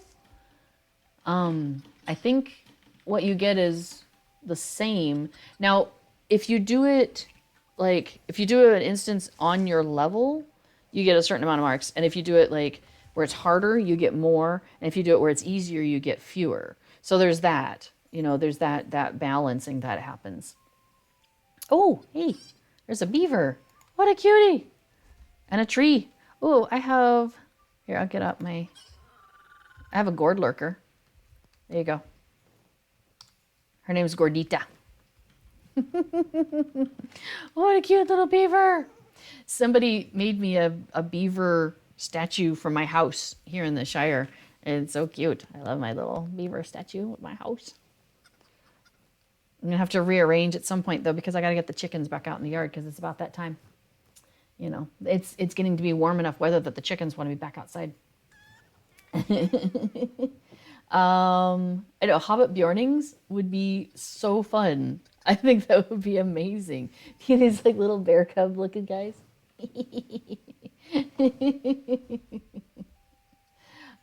Yeah, so Eldeles says everybody gets the same marks whether you're a subscriber or not. So yeah. Do Bjornings have jazz hands? How is that even? What do you mean? Okay, hang on. I know there's a jazz hands emote though, right? I don't have it, so let me get that off there. So jazz hands. Whenever somebody says, and all that jazz, we both go. Oh my goodness, look at that shrew. That's a little scary. I think we're gonna shudder. Wait, that's not the right word. What is it? Shiver. You know, there's a reason why I have a whole bunch of emotes here. It's because there's things I want to say and want to do, and it just is so much easier when I could just do it like that. All right, so we're coming up on 2 hours here, and I know we could keep going, but I want to make sure that I let everybody know. Let's see. Okay, so tomorrow is Friday, so I've heard, and Court of the Rings has his normal 12 p.m. server time slot, but he's going to have the executive producer Severlin on for Q&A. So make sure you come and check that out because that'll be cool. What do you do? Yeah, it's great to get some insights onto, what's going on behind the scenes and kind of what's the thought process sometimes on various things. So if you have those questions where you've been wondering, why is it like this, or how do I figure this out, and those sorts of things, that's a great opportunity to do that. And then next week, the anniversary festival starts, and that starts on Wednesday at 10 a.m. server time. So that'll be 4 p.m. my time. So, come 4 p.m. on Wednesday over here, I'm going to be sat here with my drinks and ready to check out the anniversary festival. And then on Thursday, I'll tell you what I have found so far. And then on Friday, we're here on the LOTRO Twitch channel. It's going to be a marathon of streaming from 9 a.m. to like 10 p.m. Eastern time, where we're just going to be anniversarying it up. I don't know if everybody's going to be focusing on the anniversary festival during their stream. Like some people might be off questing and stuff, but I'm very excited for anniversary festival. I love the festivals. I think they're just so much fun. And I'm finally getting to the point where I have characters that are high enough level that I can go and do a bunch of the anniversary scrolls and things like that. Oh, Finn, I may be checking with you to see if you want to join me for some of that, because some of it's hard. Like you have to go into some, more difficult areas where, maybe I haven't been yet, or, like I'm a level 73 and there's some areas you got to go that are like a level 100. So if you want to get through all of the anniversary scrolls, which I do because there's really cool stuff you can get.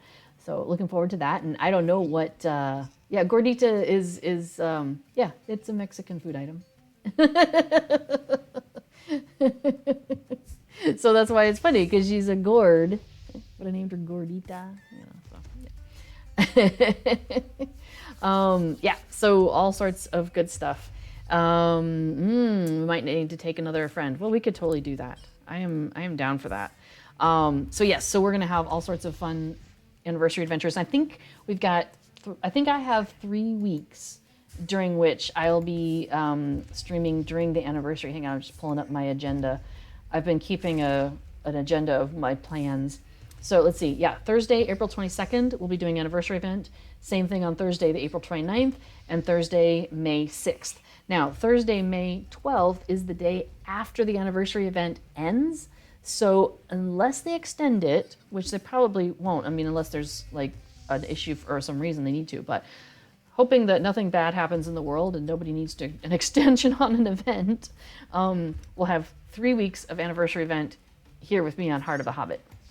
So you'll be able to see, I'll try and make sure we see all the awesome goodies that are out there and take you around to some of the things and show you, there's just, the anniversary event has a lot of stuff going on, and so there's a lot to see. Kind of like the Midsummer event I also like quite a lot. Last year was the first year of it, and there was a lot going on with that too. And but I really liked it. I really kind of got the rhythm of that one, so that was neat. And then during the mega stream that we're doing next Friday, Eldaleth is going to be on a lot of our streams. Thank you. And we'll be doing giveaways. And so make sure you come in on Friday as much as you can, because there's going to be some really great giveaways throughout the day.